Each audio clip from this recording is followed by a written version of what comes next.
Magandang gabi po sa ating lahat. Narito pong ating tropical cyclone update sa binabantay nating si Typhoon Julian o Julian. Kasalukuyan na maulap ang kalangitan natin naranasan sa malaki pong bahagi po ng Luzon. Dahil po yan sa bagyo at yung trap mismo ng bagyo. Ay inyong mapapansin, dalawa pong bagyo ang ating binabantayan. At malabo itong magkaroon ng interaction o tinatawag nating Fujiwara effect. Kanina alas 10 ng gabi, huling namataan ang mata o sentro ng bagyong Julian o Julian nasa 255 kilometers silangan ng Calayan, Cagayan. Isang ganap tong typhoon. So napakalakas ang hangin. Dala nito malapit sa gitna.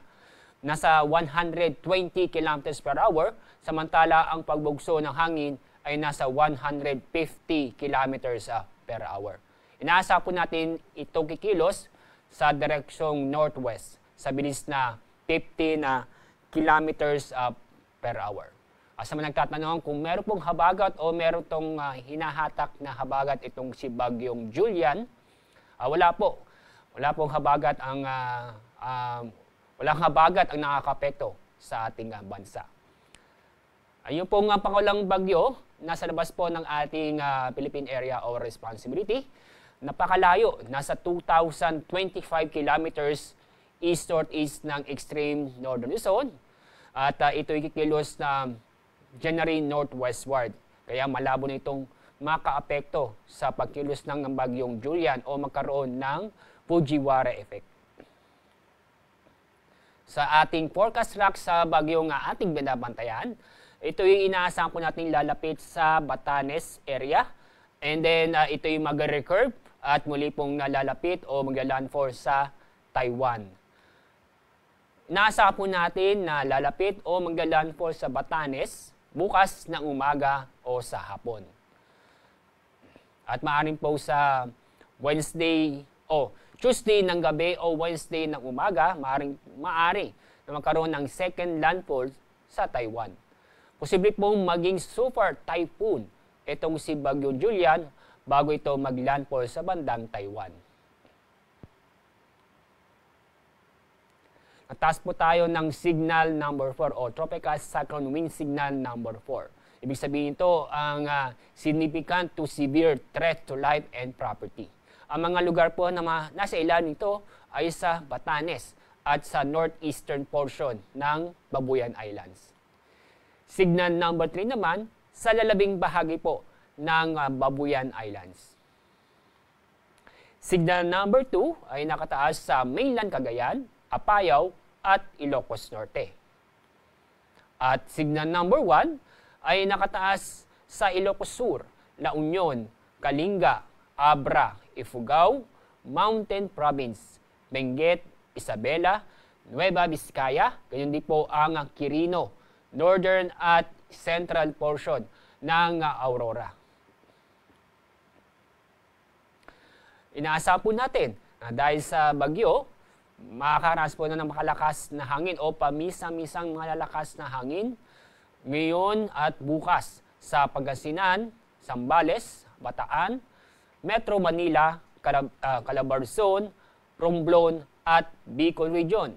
Sa araw ng Martes, inaasahan pa rin natin na makakaranas ng malakas na hangin o pabugso-bugsong malakas na hangin sa Ilocos Region, Cordillera, northern at eastern portion ng mainland Cagayan, eastern portion ng Isabela, Aurora, Zambales, Metro Manila, Bataan, Calabarzon, Romblon, Camarines Norte, Camarines Sur at Catanduanes.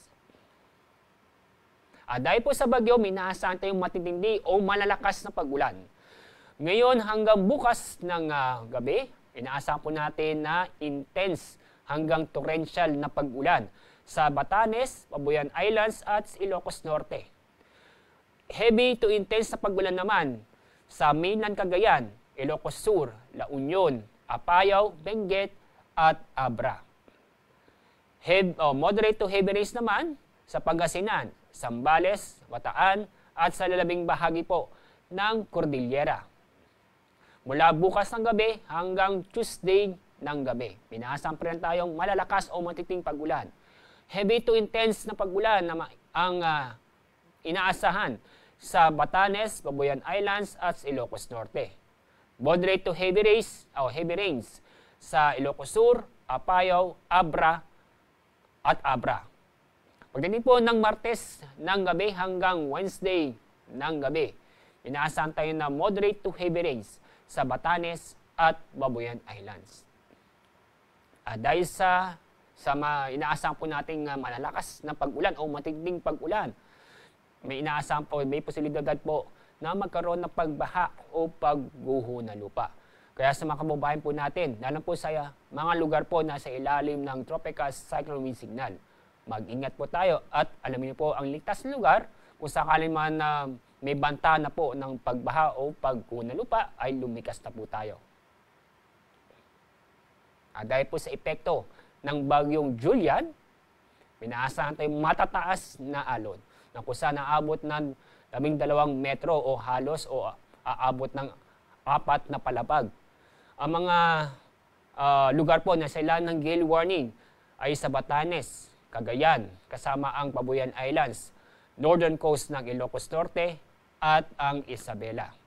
Kaya mga kababayan po natin, na huwag mo na pumalaot sa mga lugar na ito dahil sa inaasahan po nating matataas na alon, lalo po sa bandang extreme northern zone.